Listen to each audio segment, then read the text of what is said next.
Hello friends, मैं हूं प्रेक्षा शाह। आप सभी स्टूडेंट्स का हमारे यूट्यूब चैनल थीटा ट्यूटोरिया में स्वागत है। Theta Tutoria, find your own learning path, we can help. Hello friends, आज हम लोग स्टार्ट करने वाले हैं क्लास 9 का चैप्टर नंबर 14 स्टैटिस्टिक्स।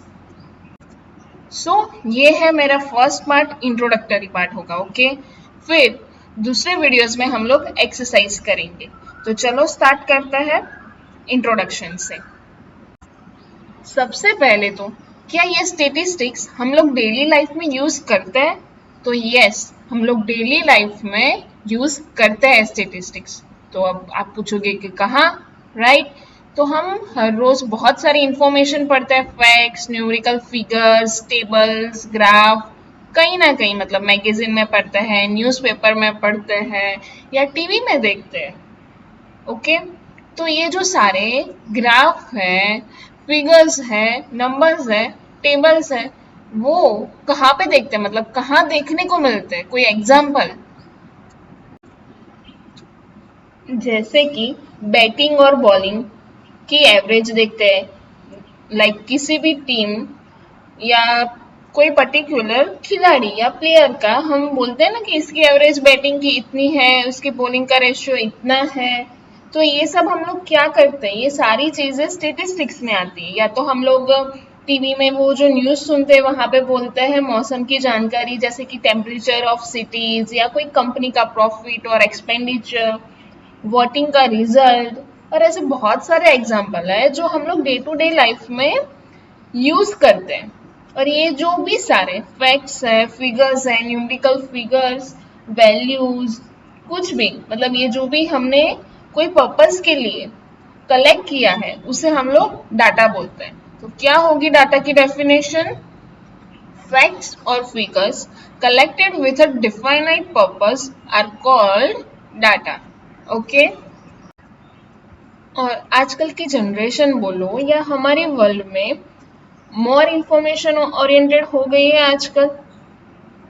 हर एक जगह पे हम लोग क्या करते हैं, डेटा कलेक्ट करते हैं और फिर उसमें से मीनिंगफुल इंफॉर्मेशन एक्सट्रैक्ट करते हैं। जैसे कि आप ही मान लो कि आपको नया मोबाइल चाहिए, तो हम लोग क्या देखेंगे, उसकी कैमरे की पिक्सल कितनी है, मतलब 2-4 कैमरे को हम लोग मेजर करेंगे, उसकी मतलब सबकी एवरेज निकालेंगे कि उसका मेमोरी कैसा है, मेमोरी का मतलब स्टोरेज का ऑप्शन कैसा है, मतलब बहुत सारे पैरामीटर्स देखेंगे, फिर कंपेयर करेंगे। तो ये सारी चीजें हम लोगों ने क्यों, मतलब डेटा कलेक्ट किया, राइट? सबसे पहले फिर उसमें से मीनिंगफुल एक्सट्रैक्ट किया कि नहीं, इस फोन का ये अच्छा है, ये मतलब कोई भी एग्जांपल ले लो तो उसका ब्लूटूथ का ये अच्छा है या फिर प्रोसेसर इसका अच्छा है, और फिर उसमें से हम लोग कोई एक मोबाइल चूज करते हैं ना। ओके, तो स्टेटिस्टिक्स क्या होता है? हम लोग क्या करते हैं, डेटा को कलेक्ट करते हैं, उसे रिप्रेजेंट करते हैं ताकि हम लोग उसे एनालिसिस कर सके और फिर इंटरप्रेट करते हैं, या तो मीनिंगफुल हम लोग पर्पस सॉल्व करते हैं। ठीक है, यानी statistics is the area of study dealing with the presentation, analysis and interpretation of data. Clear? चलो देखते हैं कलेक्शन ऑफ डाटा। यहाँ पे कलेक्ट क्या क्या करते हैं हम लोग, मतलब सारी चीजें। यहाँ पे थोड़ी बहुत एक्टिविटी दी गई है कि Heights of 20 students of your class, number of absent in each day in your class for a month, number of members in the families of your classmates, height of 15 plants in और around your school. तो ये सारी चीजें हम लोग क्या करते हैं, डाटा कलेक्ट करते हैं और फिर हमें जो इंफॉर्मेशन चाहिए उसमें से हम लोग एक्सट्रैक्ट कर लेते हैं। यहाँ पे मान लो कि तुम्हें देखना है कि किसकी हाइट कम है, किसकी ज्यादा है, या तो इस मंथ में कौन कितनी बार एब्सेंट रहा। तो ये सारी चीजें देखने के लिए, इंफॉर्मेशन कलेक्ट करने के लिए क्या करना पड़ेगा, पूरा डाटा कलेक्ट करना पड़ेगा। ठीक है, चलो नेक्स्ट देखते हैं, प्रेजेंटेशन ऑफ डाटा। अब यहाँ पे प्रेजेंटेशन में क्या होता है, हमने जो भी डाटा कलेक्ट किया है उसे हम लोग मीनिंगफुल वे में इजीली हमें समझ में आए वैसे फीचर में उसे प्रेजेंट करते हैं। ओके, चलो तो एक एग्जांपल देखते हैं। यहाँ पे दिया गया है कि 10 स्टूडेंट्स हैं, उनके मैथमेटिक्स के मार्क्स दिए गए हैं। तो ये कैसा डेटा है? रो में है तो उसे रो डेटा बोलते हैं। 55, 36, 95। ओके, अब क्या करेंगे? यहाँ से अगर आप मानो कि मुझे ये देखना है कि सबसे लोएस्ट किसके और सबसे हाईएस्ट किसके, तो क्या करोगे आप? उसे असेंडिंग ऑर्डर में लिख दोगे, राइट? ओके, और फिर ये हो गया हमारा रो डेटा। ओके, चलो, और हमने असेंडिंग ऑर्डर में लिख लिया 25, 36, 42, 55 एंड ऑन। ओके, तो यहाँ पे लोएस्ट किसके है? मतलब क्या है? 25 और हाईएस्ट 95। ओके, तो अगर मैं बोलूँ कि ये जो स्टूडेंट्स की रेंज है वो कितनी है, मतलब मार्क्स की रेंज, तो क्या करेंगे? Highest minus lowest marks. So range is equals to 95 minus 25। ठीक है, तो वो जो मिलता है उसे हम रेंज बोलते हैं। तो यहाँ से हमें क्या हुआ? कलेक्ट किया सारा डेटा, राइट, और फिर उसे असेंडिंग ऑर्डर में करके हमें जो चाहिए थी इंफॉर्मेशन वो एक्सट्रैक्ट कर ली, लोएस्ट किसके, हाईएस्ट किसके। ठीक है, चलो, डन। ओके, एक और एग्जांपल लेते हैं। ठीक है, यहाँ पे हमें 30 स्टूडेंट्स के दिए गए हैं, आउट ऑफ 100 मार्क्स है। ठीक है, उसमें से सारे मार्क्स दिए गए हैं। अब क्या इस सबको मतलब असेंडिंग ऑर्डर में लिखने बैठेंगे? यहाँ पे कहीं कहीं तो मतलब सेम भी होंगे मार्क्स। 36 दो बार है देखो, तो क्या करेंगे हम लोग? 92 दो बार है, मतलब ज्यादा बार भी हो सकते, ये रहे देखो। तो यहाँ हम एक काम करते हैं ना, कलेक्ट किए हुए डाटा को क्या करेंगे? हम टेबल की फॉर्म में रिप्रेजेंट करते हैं ताकि हम लोग एनालिसिस इजीली कर सके। तो चलो टेबल बना ले। ओके, एक साइड लिखेंगे मार्क्स और यहाँ पे नंबर ऑफ स्टूडेंट्स। मार्क्स यानी यहाँ पे जैसे असेंडिंग ऑर्डर में लिख लेते हैं ताकि हमें गलती ना हो, जैसे 10 इससे कम है कोई नहीं, तो यहाँ पे क्या लिखेंगे? 10, फिर 20, फिर 36, वैसे यहाँ पे सारे मार्क्स लिख देंगे। ठीक है, आप भी लिख लो साथ साथ में। चलो, मैंने यहाँ पे लिख दिए 10, 20, 36, 40, 50, मतलब सारे नंबर्स आ जाने चाहिए, रिपीट हुए हुए नहीं। अब यहाँ पे लिखेंगे कि नंबर ऑफ स्टूडेंट्स, मतलब 10 मार्क्स आए, वैसे कौन से, मतलब कितने स्टूडेंट्स हैं। तो 10 मार्क्स वाला एक स्टूडेंट है, यहाँ पे और कोई है नहीं। अब 20 वाले देखते हैं, 20 वाले है कोई नहीं, तो एक 36, तो यहाँ पे एक 36 है, ये 2, ये 3। ठीक है, तो ये नंबर ऑफ स्टूडेंट्स हो गए 36 वाले, 3 स्टूडेंट्स है। फिर 40, तो 1, 2, 3, 4, तो 4 स्टूडेंट्स, वैसे हो पाएगा। तो हम लोग ये सारे लिखेंगे, जैसे 50 में कितने हैं? 3 है, 56 के 2 है, 60 के 4, यहाँ पे कोई मिस्टेक मत करना। 70 के 4, 72 वाला 1, 80 वाला 1, 88 वाला 2, 92 वाला 3 और 95 वाला 1, और फिर लास्ट में हम लोग उसका टोटल कर देंगे, तो मिल गया 30। हम लोग यहाँ से भी अपनी एरर चेक कर सकते हैं कि टोटल हमें यहाँ पे दिया हुआ है 30 स्टूडेंट्स, तो यहाँ पे हमारा 30 हो जाना चाहिए। ठीक है, सो ये वाले जो हमने टेबल बनाया, ठीक है, उसे हम क्या बोलते हैं? अनग्रुप्ड फ्रीक्वेंसी डिस्ट्रीब्यूशन टेबल, या तो simply a frequency distribution table. ये जो नंबर ऑफ स्टूडेंट्स है उसे हम लोग फ्रीक्वेंसी भी बोल सकते हैं। ठीक है, इसे अनग्रुप क्यों बोला है? यहाँ पे कोई ग्रुप में नहीं है, मतलब कोई रेंज सेम नहीं है कि 10 to 15 ले रहे, 15 to 20 ले रहे, राइट। यहाँ पे सिंपली दे दिया है कोई भी रैंडम नंबर, तो उसे अनग्रुप्ड फ्रीक्वेंसी डिस्ट्रीब्यूशन टेबल बोलते हैं, या तो simple frequency distribution table. Okay, यहाँ पे मैं बुक्स में से करवा रही हूँ एक एग्जाम्पल। ठीक है, कि 100 स्कूलों ने 100 प्लांट्स प्लांट किए थे वन महोत्सव के दिन, और 1 महीने के बाद वो रिकॉर्ड कर रहे हैं कि कितने सरवाइव कर रहे हैं अभी तक। ठीक है, तो यहाँ पे 100 नंबर्स हैं, तो हम लोग इतना तो टेबल नहीं बना सकते लंबा, राइट। तो क्या करेंगे हम लोग, यहाँ पे एक बार देख लो कि मैक्सिमम कौन सा नंबर है। जैसे यहाँ पे मैक्सिमम 98 है, फिर यहाँ पे और कोई है तो चेक कर लो, मैक्सिमम 98 तक है, राइट। इससे ज्यादा और कोई नहीं है। तो हम लोग एक काम करते हैं, रेंज में उसे डिवाइड कर लेते, तो ताकि हमें अच्छे से हो जाए, मतलब टेबल भी छोटा हो और हमारी मेहनत भी। ठीक है, तो यहाँ पे हम लोग रेंज डाल लेते हैं 20, क्योंकि सबसे छोटा शायद 20 से कम तो कोई भी नहीं है, राइट। तो हम लोग 20 से ले लेते हैं अपनी range, 20 to 29, 30 to 39, up to 90 to 99। ठीक है, ओके। और ये जो हम लोग रेंज में डाल रहे हैं उसे क्या बोलते हैं, class interval, classes, okay, class size, class width. यहाँ पे 20 to 29 है, मतलब एक रेंज में कितने हो गए, 10 केस हो गए। ठीक है, ओके। तो हर बार अलग अलग होते हैं रेंज। अगर हम लोग 20 to 25 ले तो हमारे बीच में कितने नंबर्स है, 5 नंबर है, तो हमारा क्लास इंटरवल क्या हुआ, 5। ओके, चलो यहाँ पे 20 to 29 है, तो ये जो लोएस्ट नंबर है, ठीक है, तो उसे क्या बोलते हैं, लोअर क्लास लिमिट, और इसे अपर क्लास लिमिट। ओके, तो यहाँ पे हम लोग डाल लेते हैं अपनी टेबल में 20 to 29, 30 to 39, 40 to 49, up to 90 to 99। ये है numbers of plant survive.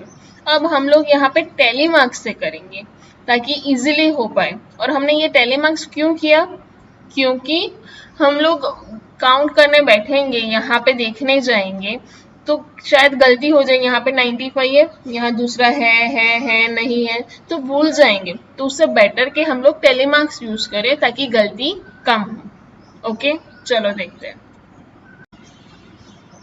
Okay, ये है हमारा डाटा कलेक्ट किया हुआ और ये हमारा टेबल। तो सबसे पहले है 95, तो हम लोग यहाँ पे मार्क करेंगे एक, फिर 67 यहाँ पे मार्क करेंगे एक, फिर 28 तो यहाँ पे, वैसे सो ऑन चलता रहेगा। बट यहाँ पे क्या होगा, ये क्रॉस लाइन क्यों है, क्योंकि 4 के बाद हम लोग यहाँ पे कट करेंगे 5th वाला, तो ये पूरा काउंट होगा 5। तो ये 5, ये 5 मतलब 10, और ये 4, तो टोटल कितने हुए, 14। तो ये हम लोग इजीली कर पा रहे हैं, यहाँ पे हमारी कोई गलती नहीं होगी। अगर हमें 36 नहीं दिखा तो यहाँ हम लोग कंटिन्यूअस जा रहे हैं और मार्क्स कर रहे हैं। ठीक है, तो ये टैली मार्क्स वाली मेथड है। जैसे कि 20 और 29 के बीच में कितने स्टूडेंट्स हैं, 3, 30 to 39 के बीच में 14, और फिर हमें टोटल मिल गया 100, मतलब हमारा करेक्ट है। अगर आपको यहाँ पे 100 नहीं मिल रहा है, या तो 101 मिल रहा है या 99 मिल रहा है, तो समझना कि आपने कहीं पे गलती की हुई है। ठीक है, आ गया समझ में। तो ये जो टेबल है इसे हम लोग क्या बोलते हैं, ग्रुप्ड फ्रीक्वेंसी डिस्ट्रीब्यूशन टेबल। यहाँ पे हमने क्या किया, ग्रुप में डिवाइड कर लिया था अपनी जो भी रेंज थी उसे, राइट। तो उसे हम लोग ग्रुप्ड फ्रीक्वेंसी डिस्ट्रीब्यूशन टेबल बोलते हैं। अब यहाँ से हमें इंफॉर्मेशन चाहिए कि 50% से ज्यादा कितने प्लांट सर्वाइव हो रहे हैं, मतलब 50 से ज्यादा। तो हम लोग क्या करेंगे, 8 + 18 + 10 + 23 + 12, मतलब 71 स्कूल्स ने क्या किया, 50 से ज्यादा प्लांट्स उनके सर्वाइव हुए। ठीक है, तो यहाँ से हमें ये इंफॉर्मेशन मिल रही है। यहाँ पे तो हमने ले लिया 20 to 29, 30 to 39। अगर हमारे पास पॉइंट में होता, यहाँ पे तो नहीं हो सकता, बट इन केस दूसरे एग्जाम्पल की बात कर रही हूँ कि 29.5 या 49.5 या 39.5 कुछ भी, तो क्या करते हैं, यहाँ पे कंटिन्यूअस नहीं हो रहा, 29 to 30 के बीच में नहीं आ रहा है, वहां पे भी तो कोई हो सकता है ना। तो क्या करेंगे, चलो उससे हम लोग देखते हैं दूसरे एग्जाम्पल से। अब यहाँ पे मैंने एक एग्जाम्पल लिया हुआ है, ठीक है, ये बुक का ही है, ये टेबल दिया हुआ है, ठीक है। वेट है और नंबर ऑफ स्टूडेंट के 31 to 35 kg के बीच में कितने स्टूडेंट्स है, तो 9, 36 to 40 के बीच में 5। बट यहाँ पे प्रॉब्लम क्या हो रहा है कि ये दो भी नंबर है, 35.5 और 40.5 kg। सो अब इसे हम लोग कहाँ पे डालेंगे, यहाँ तो 40.5 वाला कोई है ही नहीं और ना ही 35.5 वाला, तो हम लोग क्या करेंगे, सबसे पहले तो ये देखेंगे कि हमारी अपर लिमिट क्या है और लोअर लिमिट क्या है। जैसे कि 31 टू 35 ले लिए और 36 टू 40 ले लिए, चलो दो ले लिए, ठीक है हमने। तो 36 की और 40, 36 और 40 की लोअर लिमिट क्या मानेंगे, 36, और 31 टू 35 की अपर लिमिट, मतलब ऊपर वाले की अपर लिमिट और नीचे वाले की लोअर लिमिट, उसको माइनस करेंगे, ठीक है। तो क्या मिलेगा, 36 माइनस 35, 1, ओके। तो उससे हम लोग हाफ करेंगे तो मिल गया 0.5। अब हमने क्या किया, ये जो हमारी रेंज है 31 to 35, 36 to 40 and so on, तो 0.5 आगे वाले में से माइनस किया और पीछे वाले में प्लस किया, तो हमारा इंटरवल क्या बन गया, 30.5 एंड 35.5। वैसे ही सारे इंटरवल्स बनेंगे, यहाँ पे क्या होगा, इसमें से 0.5 माइनस करेंगे तो 35.5 और यहाँ प्लस 0.5 तो 40.5। तो अब हमारे इंटरवल सारे होंगे कंटिन्यूअस हो गए, यहाँ पे कोई भी ब्रेक नहीं हो रहा। बीच में क्या हो रहा था आगे, जैसे यहाँ पे 35 और 36 तो कंटिन्यूअस नहीं रह रहा था, राइट, बीच में छूट रहा था कहीं, यहाँ पे कंटिन्यूअस, जैसे 30.5 टू 35.5 और फिर कंटिन्यूअस 35.5 से 40.5, फिर 40.5 से 45.5 कंटिन्यू हो रहा है, ठीक है। चलो अब देखते हैं टेबल के फॉर्म में। ओके, तो ये है हमारा पुराना वाला टेबल जहाँ पे हमने 31 टू 35, 36 टू 40 किया था, राइट। अब यहाँ पे हमें क्या था, दो मिले थे 35.5 और 40.5 वाले दो स्टूडेंट्स, राइट। तो हमने क्या किया, उसे कंटिन्यूअस में डाल दिया। तो अब हमारी होगी कंटिन्यूअस रेंज वाली ये जो इंटरवल्स होंगी, राइट। तो हमारा एक बढ़ जाएगा, कहाँ था हमारा 40.5, राइट। तो यहाँ पे हम लोगों ने क्या कर दिया 6 और दूसरा था शायद 45.5, ओके। तो यहाँ 14 का क्या कर दिया हमने 15, ठीक है। अब हो गया हमारे काउंट्स ठीक, ये हो गया हमारा 40, ठीक है। अब क्या हो रहा था, यहाँ पे बीच के दो थे तो यहाँ पे नहीं आ रहे थे, इसलिए हमारा नंबर 38 था और ये अब हो गया 40, राइट। यहाँ तक हमने देखा। अब आगे देखते हैं ग्राफिकल रिप्रेजेंटेशन ऑफ डाटा। अब हम लोग कोई छोटे बच्चे को समझा रहे कि शेर कैसा होता है, तो हम लोग इतना बोलते हैं बट तो भी वो बच्चा इतना नहीं समझ पाता। अगर हम लोग उसे वो इमेज ही दिखा दे तो वो इजीली समझ जाता है और वो खुद ब खुद भी वो अपना बोलने लगता है कि नहीं हाँ ये शेर ऐसा होता है ऐसा होता है, हम लोग उसे ना सिखाए फिर भी। तो यहाँ पे भी कुछ ऐसी ही चीज है ग्राफिकल रिप्रेजेंटेशन ऑफ डाटा में। हम लोग इतना डाटा कलेक्ट किया है, अगर हम लोग उसे ठीक से रिप्रेजेंट नहीं कर पाए तो उसका कोई मीनिंग नहीं रहेगा। तो रिप्रेजेंट करने के लिए हम लोगों ने तीन चीजों का यहाँ पे यूज किया है, मतलब बार ग्राफ से यूज कर सकता है, histograms of uniform width and of varying width, ये हम आगे देखेंगे। देन थर्ड है फ्रीक्वेंसी पॉलीगन्स, ठीक है। चलो तो स्टार्ट करते हैं बार ग्राफ से, ठीक है। चलो first of all bar graph कैसा होता है, यहाँ पे हम लोग ये ग्राफ से पता चलता है ये है पॉलिटिकल पार्टी और ये कितनी सीट वो जीती। यहाँ पे ए वाली पॉलिटिकल पार्टी कितनी सीट जीती तो हम लोग यहाँ से देख सकते हैं 70 और 80 के बीच में है, तो ये हाफ है, तो 75 सीट वो जीती, राइट। हम लोग इसे मैप में रिप्रेजेंट किया है तो इजीली पता चल रहा है कि कौन कितनी सीट जीता, राइट। ये है तो 10 और 20 के बीच में है या 10 पे है। एफ वाली कितनी जीती तो 40 जीती, राइट। तो ये हो गया हमारा बार ग्राफ। अब नेक्स्ट देखते हैं कौन सा था, histogram of uniform width and of varying width. यहाँ पे और बार ग्राफ में क्या डिफरेंस है, ये सेम रहता है, देखो सबकी विड्थ सेम है, राइट। यहाँ पे हाइट चेंज हो रही है, मतलब जितनी सीट जीते, ये एक्स एक्सिस और ये वाई एक्सिस है। और यहाँ पे क्या हो रहा है, हाइट और विड्थ यहाँ पे देखो सिमिलर नहीं है, सब में अलग अलग है, राइट, डिफरेंट है सारी विड्थ। तो ये कौन सी होगी, वेरिंग विड्थ। हाइट तो डिफरेंट होगी।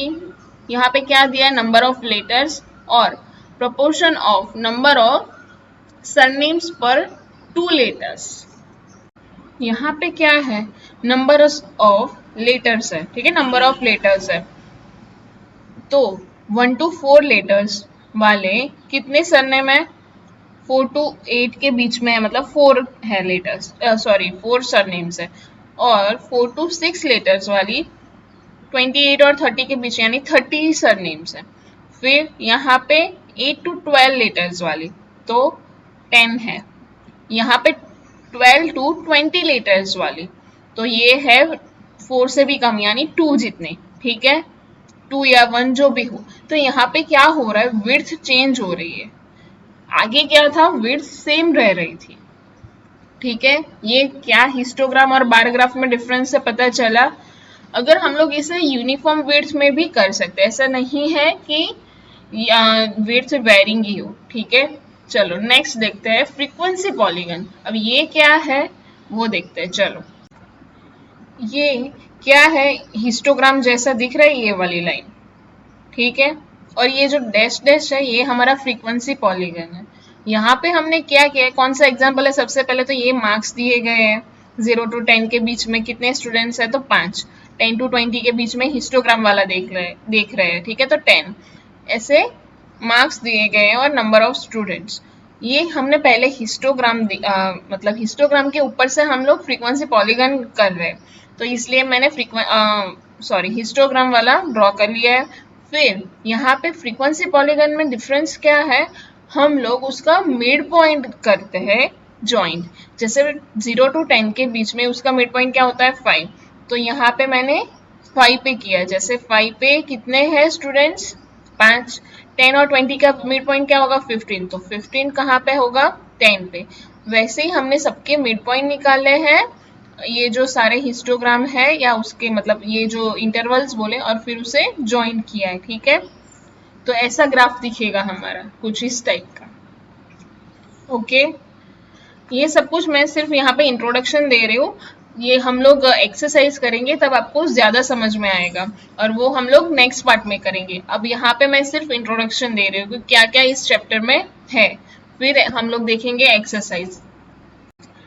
नेक्स्ट देखते हैं मेजर ऑफ सेंट्रल टेंडेंसी, ठीक है।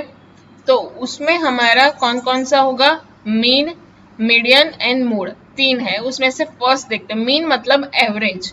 हम लोग बोलते हैं ना इसकी एवरेज इतनी है, तो क्या करते हैं, ये हम लोग पहले भी सीख चुके हैं, right. The number of observation is the sum of the values of all observation divided by the total number of observation. It is denoted by symbol x, और ऊपर हम लोग लाइन करेंगे, उसे क्या बोलते हैं, x बार, ठीक है।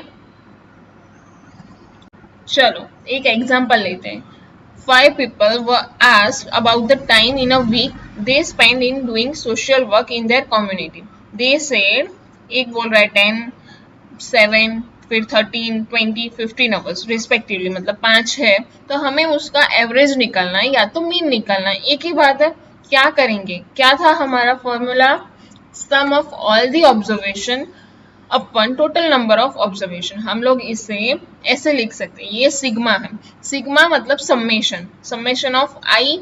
आई मतलब कि कहाँ से स्टार्ट हो रहा है, 1 से, राइट। और n मतलब टोटल कितने हैं, 1, 2, 3, 4, 5, तो 1 to 5 x i, ठीक है। और अपन n, ठीक है। सम ऑफ ऑल द ऑब्जर्वेशन मतलब 10 प्लस 7 प्लस 13 प्लस 20 प्लस 15, यहाँ पे x i, तो यहाँ पे हम सम करेंगे।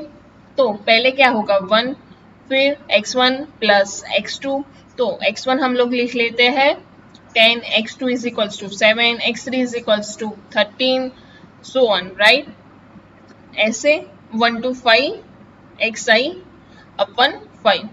यहाँ पे क्या लिखेंगे, सिग्मा 1 to 5 है, xi है, तो समेशन क्या होगा, x1 plus x2 plus x3 plus x4 plus x5 अपन 5, और इन सबका सम करेंगे, ठीक है।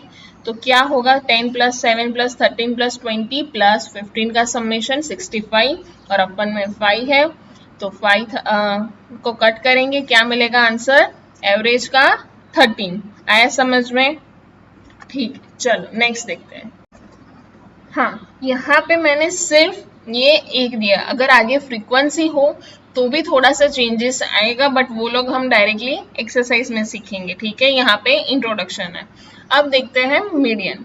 मीडियन क्या होता है? Median is the value of the given number of observation which divides it into exactly 2 parts. मतलब मीडियम 2 पार्ट में डिवाइड करता है और बीच वाली ऑब्जर्वेशन को हम लोग बोलते हैं। जैसे कि ऑड नंबर है तो उसका कौन सा लिखेंगे? n+1/2 observation. और इवन है तो n/2 and the n/2 + 1 observation. Okay, चलो हम लोग एग्जांपल डायरेक्टली देख ले और इसके डिवाइड में 2 तो वो होगा। चलो ये एग्जांपल है, यहाँ पे 9 स्टूडेंट्स हैं, ये उसके हाइट्स दिए हैं इन सेंटीमीटर, ठीक है। तो यहाँ पे हमें मीडियन फाइंड करना है और सबसे पहले क्या देखेंगे? 9 स्टूडेंट्स, मतलब कि क्या हुआ? हमारा n हो गया ऑड। सबसे पहले मीडियन फाइंड करने के लिए हमें असेंडिंग ऑर्डर में डालना जरूरी है, अदरवाइज क्या होगा? यहाँ से तुम लोग डायरेक्टली कर लोगे 9 और 9+1 यानी 10, 10/2 यानी 5th ऑब्जर्वेशन, तो क्या होगा? 150 आएगा, राइट? ऐसे नहीं, हमें उसे असेंडिंग ऑर्डर में डालना है। तो सबसे छोटे से स्टार्ट करें 144, 145 अप टू 160। अब ऑड है तो हम उसका फॉर्मूला लिख देते हैं, n+1/2 यानी 10/2 यानी 5th स्टूडेंट। तो यहाँ असेंडिंग ऑर्डर में 5th कौन सा है? 149। तो क्या हुआ हमारा answer? The height is, medial height is 149, ठीक है। यहाँ पे हमने किया था तो क्या आंसर मिल रहा था? 150, जो कि गलत है, ठीक है। तो असेंडिंग ऑर्डर में डालना मत भूलना। अब देखते हैं एक इवन वाला एग्जांपल। यहाँ पे क्या दिया हुआ है? कबड्डी के पॉइंट्स है और कितने स्टूडेंट्स के हैं मैंने पहले से ही असेंडिंग ऑर्डर में डाल दिया है। यहाँ पे 1 2 3 4 5 6 7 8 9 10 11 12 13 14 15 16 है, ठीक है। तो मतलब इवन है। अब क्या करेंगे? इवन वाली formula n/2 observation and n/2 + 1 observation, right? ये होगा। तो यहाँ पे असेंडिंग में डालने के बाद क्या करेंगे? ये फॉर्मूला लिखेंगे। टोटल कितने हैं? 16, 16/2 यानी 8th एंड ये +1 यानी 9th ऑब्जर्वेशन। तो 8th एंड 9th कौन सा देख लेते हैं? 5 6 7, ये 8वां और ये 9वां, तो ये 10 एंड 14, राइट? ये दो वैल्यू मिली, फिर उसका क्या करेंगे? डिवाइड बाय 2 कर देंगे। तो हमारा मीडियन क्या मिला? 12। ओके, यहाँ पे हमें ये फॉर्मूला याद रखनी है। डन। चलो अब देखते हैं mode. So the mode is that value of the observation which occurs most frequently. मतलब कि हमारी फ्रीक्वेंसी में मैक्सिमम बार जो नंबर आता है ऑब्जर्वेशन में उसे हम लोग मोड बोलते हैं, ठीक है। चलो एक एग्जांपल लेते हैं। जहाँ यहाँ पे दिया हुआ है मार्क्स है वो 10 में से और 20 स्टूडेंट्स के। तो मैक्सिमम बार, जैसे ये 4 है तो 4 कितनी बार आ रहा है? 1, यहाँ पे है 2, यहाँ पे है 3, 3 बार 4 आ रहा है। फिर 6, 1 2 3, ये भी 3 बार। 5, तो 5 आ रहे हैं 2 बार। 9 आ रहे हैं 4 बार। वैसे ही हम सब काउंट करेंगे, ठीक है। उसे असेंडिंग में डाल दोगे अरेंज करके तो आपको इजीली हो जाएगा, ठीक है। जैसे यहाँ पे 2 1 बार है, 3 2 बार है, 4 3 बार, 5 2 बार एंड सो ऑन। अब यहाँ से हमें पता चल रहा है कि मैक्सिमम बार कौन सा नंबर है? 9। सो हमारा मोड क्या हो गया? 9, क्योंकि वो 4 टाइम्स आ रहा है और हाईएस्ट है, ठीक है। सो यहाँ तक हमारा हो गया बेसिक इंफॉर्मेशन ऑफ स्टेटिस्टिक्स, ठीक है। एक्सरसाइज 14.1 में तो इतना कुछ है नहीं, सिर्फ कलेक्ट करना है डाटा, तो वो मैं स्किप करूंगी। मेरा वीडियो होगा एक्सरसाइज 14.2 से, ठीक है। तो एक्सरसाइज करने के लिए वो वीडियो देखना मत भूलना, पर उससे पहले ये इंट्रोडक्शन देख लेना ताकि एक्सरसाइज हम लोग इजीली कर सके, ठीक है। Don't forget to like, share and subscribe my YouTube channel। और हाँ, बेल आइकॉन ऑन करना मत भूलिएगा, ठीक है। Thank you.